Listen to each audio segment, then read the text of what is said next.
Marilah kita berdoa sebelum merenungkan firman Tuhan. Terpujilah Engkau, ya Tuhan Allah, atas kesempatan belajar firman yang kami peroleh di hari baru ini. Mampukanlah kami untuk memahaminya serta mempraktekannya dalam hidup setiap hari. Amin. Renungan Harian Keluarga, Rabu 11 Mei 2022. 1 Korintus pasal 9 ayat 11 dan 12. Jadi, jika kami telah menaburkan benih rohani bagi kamu, berlebih-lebihankah kalau kami menuai hasil duniawi daripada kamu? Kalau orang lain mempunyai hak untuk mengharapkan hal itu daripada kamu, bukankah kami mempunyai hak yang lebih besar? Tetapi kami tidak mempergunakan hak itu. Sebaliknya, kami menanggung segala sesuatu, supaya jangan kami mengadakan rintangan bagi pemberitaan Injil Kristus. Judul renungan hari ini, hak tak boleh menjadi rintangan bagi pemberitaan Injil Kristus. Setiap kewajiban pasti ada haknya. Artinya, orang yang bekerja patut mendapat hak-haknya, yakni upah kerjanya. Demikian pun dalam pelayanan gerejawi, para pelayan yang melayani untuk pemberitaan Injil patut diberi penghargaan. Banyak bentuk penghargaan yang dapat diberikan sebagai tanda terima kasih atas pekerjaan yang telah mereka lakukan. Ada yang berbentuk natura, ada yang berbentuk sertifikat, ada dalam bentuk uang, dan ada dalam bentuk apresiasi lainnya, sesuai rencana dan kemampuan jemaat yang menyiapkannya. Hal ini adalah suatu yang wajar sebagai tanda syukur kepada Tuhan atas kebaikannya yang telah berkenan memakai para pelayan untuk memberitakan Injil. Tetapi perlu diingat bahwa sekalipun orang yang melayani memiliki hak untuk mendapatkan upahnya, janganlah hak atas upahnya menjadi rintangan bagi pemberitaan Injil. Misalnya, ada orang yang malas, bahkan tidak mau memberi pelayanan karena mengetahui upahnya kecil, apalagi kalau tidak mendapatkan upah atas pelayanannya.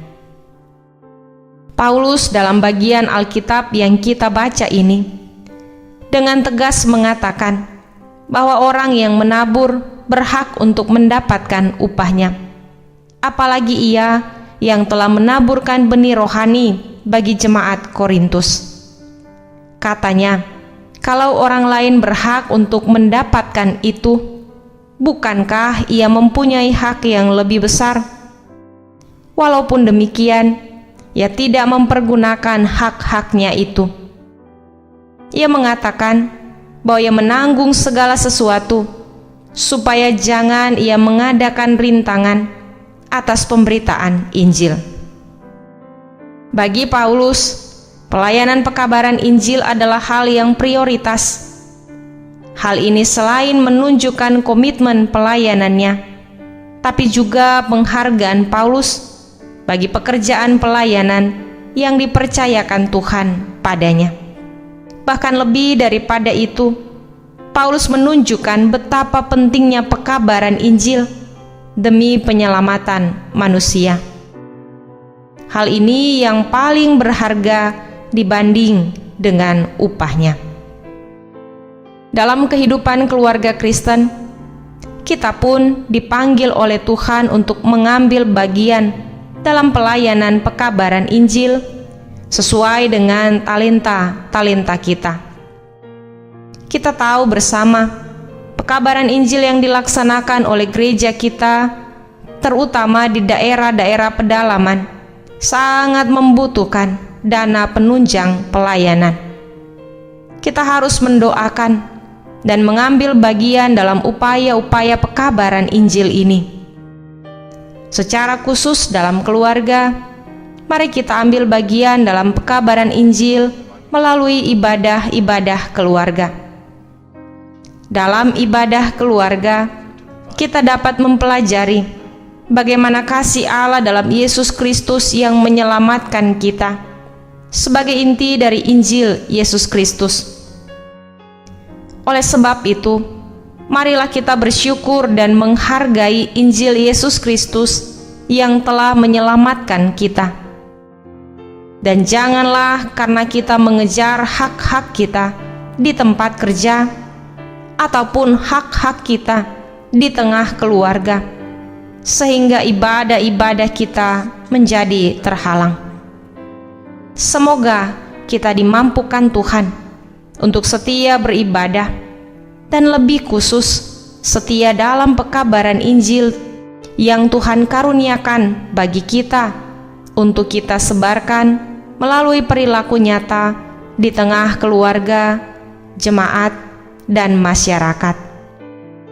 Terpujilah nama Tuhan. Mari berdoa. Bapa di surga, kami bersyukur kepadamu. Banyak berkat yang telah Kau karuniakan bagi kami, terutama Injil-Mu yang telah Kau percayakan untuk kami sebarkan di dunia ini. Perkenankan kami untuk mengambil bagian dalam pekerjaan-Mu ini, melalui pemberian diri sesuai dengan talenta-talenta yang Kau karuniakan bagi kami. Dalam nama Yesus kami berdoa. Amin.